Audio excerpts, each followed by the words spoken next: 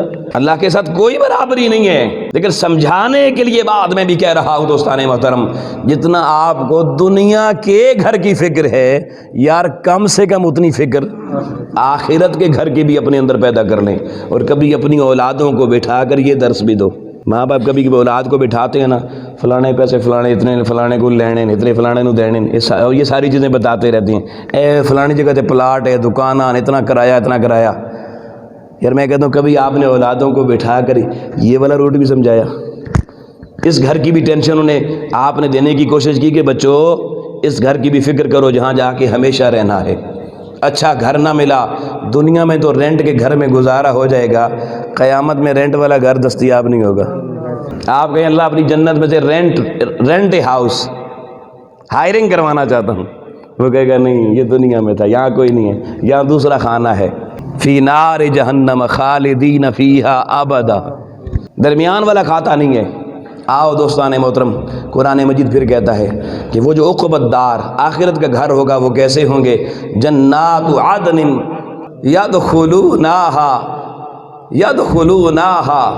یدخلونہا فرمایا وہ جنت کی خوبصورت نعمتوں بھرے گھر ہوں گے، نعمتوں بھرے، ڈیکوریٹڈ گھر ہوں گے۔ ایسے عام گھر سمپل گھر نہیں ہوں گے، ڈیکوریٹڈ ہاؤسز ہوں گے۔ اور کتنے ڈیکوریٹڈ ہوں گے؟ یہ عدن جو دنیا میں انسانی عقل جس ڈیکوریشن کو بھی سمجھ نہیں سکتی، اتنے اعلیٰ اتنے مزین ہاؤسز ہوں گے دوستان محترم۔ اور اللہ فرماتا ہے یدخلونہا، پھر وہ ان میں داخل ہوں گے، ان میں داخل ہوں گے۔ ومن صلح من آبائہم، کون کون داخل ہوں گے؟ اب آپ کی برادری اللہ گنوا رہا ہے کہ آپ کے گھر سے، رشتہ داروں سے، دوستوں سے، ددیال ننیال سے کون کون داخل ہوگا آپ کے ساتھ، کس کس کو آپ ساتھ لے کے جا سکیں گے، کون کون مل کے جائیں گے ان گھروں میں؟ آپ لوگوں اس تعارف کو بھی سنو۔ ومن صلح، جس نے صلح صالحیت اختیار کی ہوگی، جو نیکیوں کا سودا لے کر آیا ہوگا، جو اوپر قرآن نے راستہ ڈیفائن کیا صالحیت کا، جو اس صالحیت کے راستے سے آئے گا۔ آبائم، تمہارے باپ، دادا، پردادا، پرنانا، اوپر تک جو بندہ بھی تمہارے شجرے میں صالحیت کا امین بن کر آیا ہوگا اس کو بھی تمہارے ساتھ داخل کر دیا جائے گا۔ وَأَزْوَاجِهِمْ، اور تمہارے وہ جوڑے، بیویاں، بیویوں کے لیے شوہر، شوہروں کے لیے وہ بیویاں جو صالحیت کا پیکر بن کے زندگی گزاریں گے۔ یہ نہیں کہ دنیا میں میاں بیوی تو آخرت میں بھی میاں بیوی ہوں گے۔ اکثر لوگوں کا یہ خیال ہے نا دنیا جڑی مل گئی آخرت بھی مل جائے گی، نہیں ملے گی، مگر شرط یہ من صالح، صالحیت کا نور لے کے آنا پڑے گا اللہ کی بارگاہ میں۔ تو ازواج میں بھی یہ چیز ضروری ہے۔ وذریاتہم، کماؤ مال اولادوں کے لیے، بینک میں جی بچوں کے لیے 10 لاکھ رکھ دیا جی، 20 لاکھ رکھ دیا جی، بچیوں کے لیے پلاٹ خرید لیے ہیں جی، میں نے بیٹی کی شادی کی جی 70 جوڑے دیے جی، میں نے بیٹے کی شادی کی جی، بہو کو میں نے اتنے تولے زیور ڈال دیا ہے۔ ڈالو تم زیور، تمہیں مبارک ہو۔ اللہ کہہ رہا ہے قیامت کو تمہاری ذریت میں سے، تمہاری نسل میں سے، تمہاری اولادوں میں سے تمہارے ساتھ ان ڈیکوریٹڈ ہاؤسز میں جنت کے صرف وہ جائے گا جو اللہ کی بارگاہ میں صالحیت کا نور لے کر آئے گا۔ تو رشتہ داریاں کس گراؤنڈ پر آگے بڑھنی چاہیے؟ صالحیت پیدا کرنے کی کوشش کرو۔ اور پھر فرمایا والملائکۃ، والملائکۃ یدخلون علیہم من کل باب، پھر اللہ کہتا ہے میں پروٹوکول کے ساتھ کل باب، ہر دروازے سے، جس دروازے سے بھی داخل کروں گا تمہیں، میں تمہیں اکیلا نہیں کہوں گا وہ دروازہ کھلے کے اندر بڑھ جا، نہیں، والملائکہ، میں ملائکہ کے جھرمٹ میں، ملائکہ کی بارات بلا کر تمہیں جنتوں کے گھر تک پہنچ جاؤں گا۔ جیسے تمہارے یہاں نا کسی کی رخصتی ہوتی ہے کسی کی بیٹی کی، تو ایک بارات جاتی ہے اس کو اس کے گھر تک چھوڑنے کے لیے، ایسا ہی ہے نا۔ اللہ فرماتا ہے میری جنت میں جب تمہیں صالح لوگوں کو بلاؤں گا، داخل کروں گا، تو اکیلے نہیں بھیج دوں گا، میں ملائکہ کی بارات ساتھ روانہ کروں گا، وہ دروازے کھولتے چلے جائیں گے، تمہیں داخل کرتے چلے جائیں گے۔ کوئی دروازہ خود نہیں کھولنا پڑے گا، کون کھولے گا؟ نوری فرشتے کھولیں گے۔ کتنا عزت، کتنا پروٹوکول اللہ علیہ ایمان کو دے گا۔ آؤ دوستان محترم، پھر اللہ کہتا ہے سلام علیکم۔ ہائے ہائے لوگو، آج ہم دنیا میں کسی کو سلام کر کے راضی نہیں ہیں۔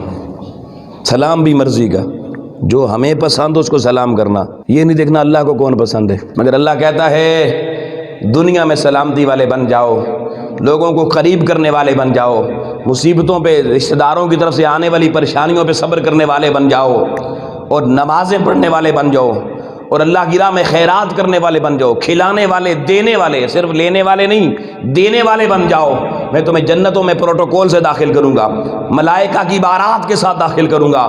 مگر آگے فرمایا کہ جب میں داخل کروں گا تمہیں جنت میں، اس وقت ساتھ ترانے لگاؤں گا، ترانے۔ وہ ترانے کیا ہوں گے؟ سلام علیکم، سلام علیکم، سلام علیکم۔ اللہ کہے گا آپ پر سلامتی، تم پر سلامتی، رب خود بندوں پہ سلام پڑھ رہا ہوگا، بندے جنت میں داخل ہو رہے ہوں گے۔ یہاں تو دنیا میں لوگوں کو حضور پر سلام پڑھنے میں موت پڑتی ہے، اللہ کہتا ہے میں جنت میں بھی جب داخل کروں گا نا تو اس طرح نہیں، سلام علیکم، میں تم پہ سلام پڑھ رہا ہوں گا۔ ہائے ہائے ہائے، آج رب کے محبوب پہ سلام پڑھو، قیامت کو اللہ ہم پر سلام پڑھے گا، اور اس کا سلام خدا جانے کتنا اعلیٰ سلام ہوگا یار۔ لیکن یہ سمجھ اسی کو آئے گا جس کے اندر کوئی اللہ کی محبت کا کوئی ذرہ موجود ہوگا۔ پھر فرمایا یہ سلامیاں ہوں گی، لیکن نا وہ کوئی رخصتیوں کے بارات آتی ہے پھر سلامیاں پیش کی جاتی ہیں۔ یہ سلام علیکم کہ اللہ کہتا ہے تمہارے لیے پھر سلامیاں ہوں گی، وہ خدا جانے کیسی سلامیاں ہوگی۔ بما صبرتم، ہائے ہائے ہائے، وہ جو صبر تم نے کیا تھا نا، صبر، وہ گریباں نہیں پھاڑے تھے تم نے، وہ تم نے گالیاں جو نہیں دی تھیں، گالیوں کے جواب میں، وہ غصے کے جواب پہ جو تم نے غصہ نہیں دکھایا تھا، جو غیظ و غضب کی کڑکتی بجلیوں کے مقابلے میں تم نے صبر کی چادریں بچھائی تھیں، غیظ و غضب کی کڑکتی بجلیوں سے مقابلے نہیں کیے تھے۔ فرمایا بندو آؤ آج قیامت والے دن، یہ جو تم پر رب سلامتیاں کے گجرے بھیج رہا ہے، یہ اس لیے ہے کہ دنیا تمہیں تنگ کرتی تھی، تم تنگ کرنے کی بجائے صبر کیا کرتے تھے۔ یہ اس صبر کا صلہ اللہ پاک تمہیں عطا فرمائے گا۔ اور پھر فرمایا فنعم عقبی الدار، پھر اس آخرت والے گھر کی نعمہ، پھر اس کی نعمتوں کی ایک بڑی سیریز اور بھی ہوگی۔ پھر فرمایا والذین ینقضون عہد اللہ، مگر پھر وہ لوگ جنہوں نے اللہ کے یہ وعدے توڑ دیے، یہ باتیں سن کر سمجھ کر پھر بھی منہ پھیر لیے۔ ینقضون عہد اللہ من بعد میثاقہ، وعدے کر کے نہیں جی کریں گے، وعدے کرتے ہیں نا جی آج ہم نے نیت کر لی ہم کریں گے انشاءاللہ جی، تسی صحیح کہہ رہے ہو جی، پروگرام بناتے ہیں مگر اللہ کہتا ہے پھر توڑ دیتے ہیں۔ کیا کرتے ہیں جی؟ توڑ دیتے ہیں۔ وَيَقْطَعُونَ مَا أَمَرَ اللَّهُ بِهِ أَن يُوصَلَ، اللہ نے جن سے جڑنے کو حکم دیا تھا وہ پھر بھی نہیں جڑتے۔ تقریر سن لی، درس سن لیا، قرآن کا پیغام سن لیا، مسجد سے باہر نکلے، او جی یہ بھی ٹھیک کہندے پہ پر اسی بھی ٹھیک ہے، یہ بھی ٹھیک تھا جی، ہم اس کو جھٹلاتے نہیں ہیں، مگر جو ہم کر رہے ہیں ہمیں دور دور رہنا ہے وہ بھی ٹھیک ہے۔ اللہ کہتا ہے میں جوڑنے کی بات کروا رہا تھا، وہ باہر نکل کے پھر ٹوٹے رہتے ہیں۔ فرمایا جو اللہ کے ان عہد و پیمان کو توڑ دیتے ہیں، ان یوصل، جڑنے والی باتوں کی طرف نہیں آتے، وَيُفْسِدُونَ فِي الْأَرْضِ، پھر جب لوگ جڑیں گے نہیں تو فساد پیدا ہوگا۔ لگتا ہے جملہ سمجھ نہیں آیا۔ جب جڑیں گے نہیں تو کیا پیدا ہوگا؟ فتنہ، فساد پیدا ہوگا۔ آؤ یہ فساد کیسے پیدا ہوتے ہیں؟ اللہ یہ بھی بتا رہا ہے کہ فساد کی بنیادی جڑ انسانیت کو توڑنا ہے، جوڑنے کا کام چھوڑ دینا ہے، اس سے فتنے پیدا ہو جائیں گے۔ اور پھر کیا ہوگا؟ اولئک لہم اللعنہ، فرمایا جو ایسا فتنہ دھرتی پہ بپا کرے گا بندے اس پہ لعنت کریں یا نہ کریں، رب کہہ رہا ہے اولئک لہم اللعنہ، اس پر اللہ کی طرف سے لعنتیں برسنا شروع ہو جائیں گی۔ کیا برسات برسے گی جی؟ لعنتوں کی، اللہ کی لعنتیں اس پہ برسیں گی۔ وَلَهُمْ سُوءُ الدَّارِ، اب عقبت دار نہیں گا، آپ کا وَلَهُمْ اس کے لیے سوء الدار، آخرت میں بہت برا گھر ہوگا، بہت خراب گھر ہوگا، اس کا کھانا خراب ہوگا۔ اس کا آسان معنی کر رہا ہوں، آخرت میں اس بندے کا کھانا خراب ہوگا جس کو آج یہ قرآن کا پیغام سمجھ میں نہیں آیا۔ آؤ لوگو، میں نے صرف سورہ رعد کی آیت نمبر 21 سے لے کر 25 تک کا مضمون صرف آپ کے سامنے ابھی پڑھا ہے۔ اس مضمون پہ قرآن مجید کی سورہ نور کی بھی آیت نمبر 22، اچھا اس میں بھی آیت نمبر 22 ہے، سورہ نور میں بھی آیت نمبر 22 ہے، اور قرآن مجید کی سورہ محمد کی بھی آیت نمبر 22 ہے۔ یہ باقی آپ کا ہوم ورک ہے کہ گھر میں جا کے قرآن کھولیے گا، سورہ نور کی بھی آیت نمبر 22 آپ نے پڑھنی ہے، سورہ محمد کی بھی آیت نمبر 22 پڑھنی ہے، اور سورہ رعد کی بھی آیت نمبر 22۔ بھائی 22 تو یاد رہے گا نا، 22 نمبر چونگی دے قریب رہندے ہو نا، یہ گھر میں جا کے یہ 22 نمبر والی آیتیں میں نے 3 سورتوں کی بتائی ہیں، سب میں مضمون ایک ہی ہے، مگر میں نے صرف وقت کو سامنے رکھتے ہوئے باقی مضامین اب بند کر دیا قرآن مجید۔ مگر آؤ لوگوں، میں یہاں اتنا بتانا چاہوں گا، ہمارے کچھ مسائل بڑے کامن ہیں، ہر بندے کے ہیں، جس بندے سے پوچھیں وہ کہتا ہے جی حالات ٹھیک نہیں ہیں، حالات ٹھیک نہیں ہیں، ابا جی بیمار ہو گئے، مولوی صاحب دعا کرو جی اللہ صحت دے۔ صحت کیوں چاہیے ہوتی ہے؟ تاکہ عمر اور بڑھ جائے، اسی لیے صحت کی دعا کرواتے ہیں نا۔ اور ہم میں سے کوئی بندہ ہے جو کہ میں تو مرنا چاہتا ہوں جی، کوئی ہے پروگرام؟ آؤ لوگوں، اب قرآن کی آیتیں آپ نے سن لیں، اب ان آیتوں کی صرف مختصر سی تشریح بزبان رسالت مآب صلی اللہ علیہ وآلہ وسلم۔ آقا علیہ السلام نے جب یہ آیتیں پڑھ کے نا صحابہ کو سنائیں، وہ پریشان ہو گئے، یا رسول اللہ ہم اس راستے کو اختیار کرنا چاہتے ہیں، مگر اے اللہ کے رسول لوگوں پہ خرچ بھی کرنا ہے، مزہ تو تب آئے گا جب اللہ دے بھی کثرت سے، اور بندہ کثرت سے پھر آگے دینے والا بن جائے، پھر عمر بھی ذرا زیادہ ہو تاکہ زیادہ دیر تک ہم مخلوق خدا کو آپس میں جوڑتے رہیں۔ آؤ لوگو، اللہ کے محبوب نے اس موقع پہ کیا خوبصورت کلام ارشاد فرمایا۔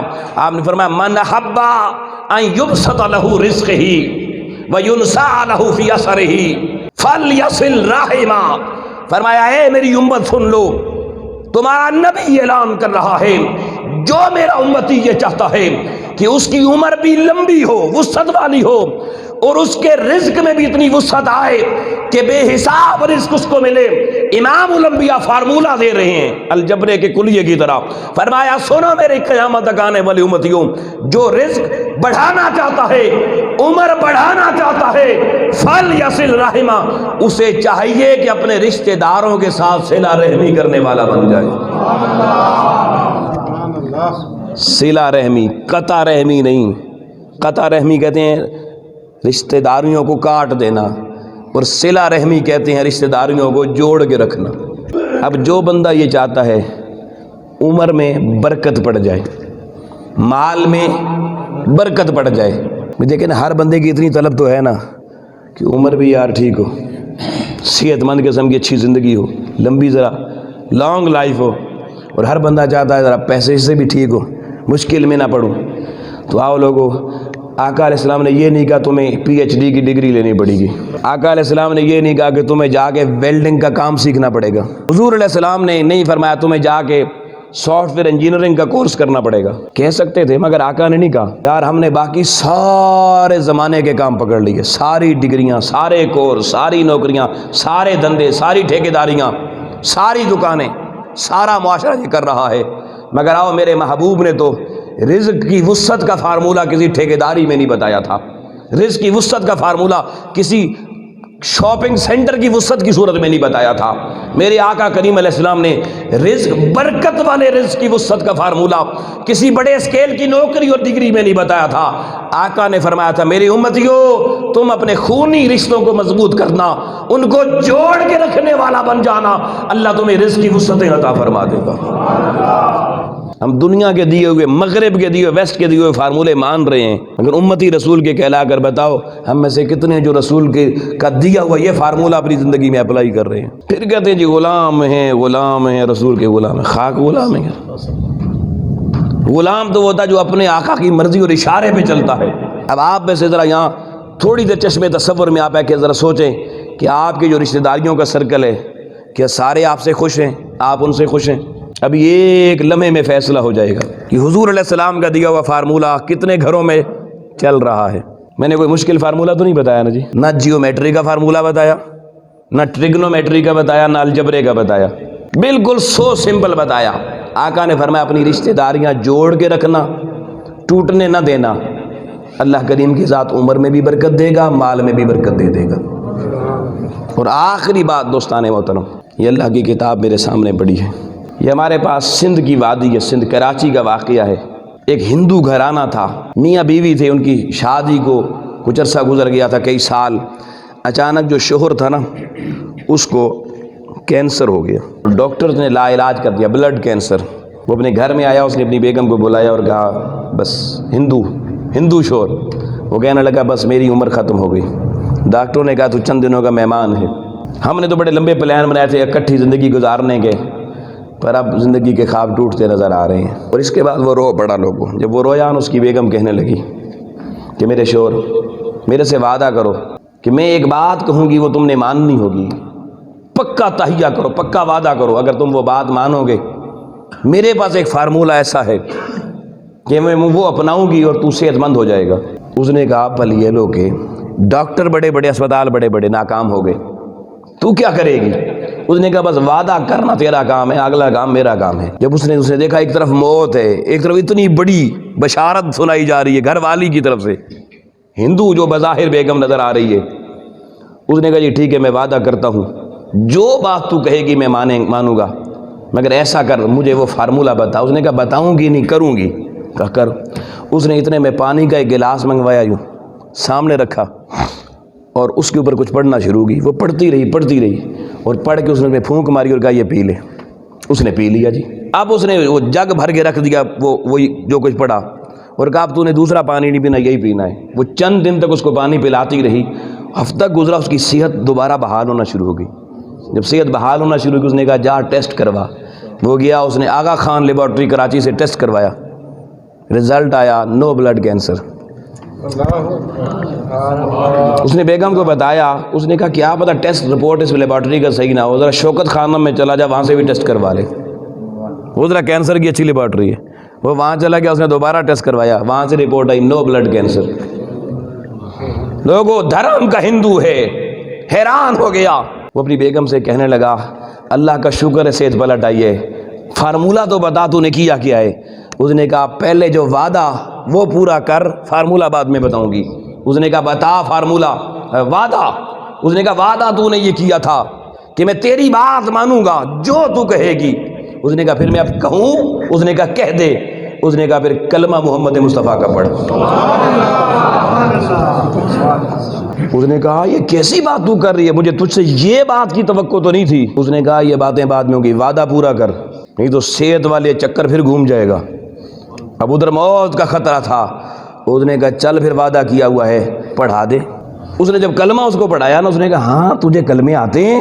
تو اس ہندو باپ کی بیٹی ہے جو تو ایمان لوگوں کے سینوں سے نکال کے انہیں ہندو بنایا کرتا تھا، تجھے یہ کلمے کدھر سے آ گئے؟ اس نے کہا میں تمہیں کہانی سناتی ہوں، اب سن میری کہانی۔ میں چھوٹی تھی، اسکول پڑھتی تھی، ایک مسلمانوں کے گھر کی بچی میری کلاس فیلو تھی، ہم دونوں بچپن سے اکٹھی پڑھتی تھی۔ میرا باپ مجھے اجازت دیتا تھا عصر سے مغرب تک اپنی سہیلی کے گھر جا کے کھیل لو۔ میں جب سہیلی کے گھر میں جاتی، سہیلی کی اماں میری سہیلی کو قرآن پڑھا رہی ہوتی تھی، میں پاس بیٹھ جاتی تھی، وہ اپنی بیٹی کو سبق پڑھاتی، میں سنتی، اس کی بیٹی میری سہیلی سبق یاد کرتی، وہ میں سن کے وہ سبق مجھے بھی یاد ہو جاتا۔ میں نے ایک دن کہا خالہ جان، آنٹی جان، آپ اپنی بچی کو یہ سبق پڑھا کے سنتی ہیں، مجھ سے بھی سن لیا کرو۔ اس نے کہا بیٹا تجھے یہ قرآن اچھا لگتا ہے؟ اس نے کہا جی مجھے بڑا مزہ آتا ہے سننے کا۔ کہتی ہیں اس خالہ نے، اس آنٹی نے کلمہ پڑھا دیا، مگر اس نے کہا بیٹے گھر میں نہ بتانا، اس کو چھپا کے رکھنا۔ بس میں پڑھتی رہی، ہر روز جاتی رہی، حتیٰ کہ میں نے پورا قرآن پڑھ لیا۔ جس دن میرا قرآن اس گھر میں ختم ہو گیا، میں نے کہا اب میں کیا کروں گی، میرے گھر میں تو قرآن نہیں ہے، تیرے گھر میں تو قرآن ہے۔ اب کہتی ہیں میں کلاس سے بھی بڑی ان میں پہنچ چکی تھی، مگر دونوں سہیلیاں بھی اکٹھی پڑھتی تھی۔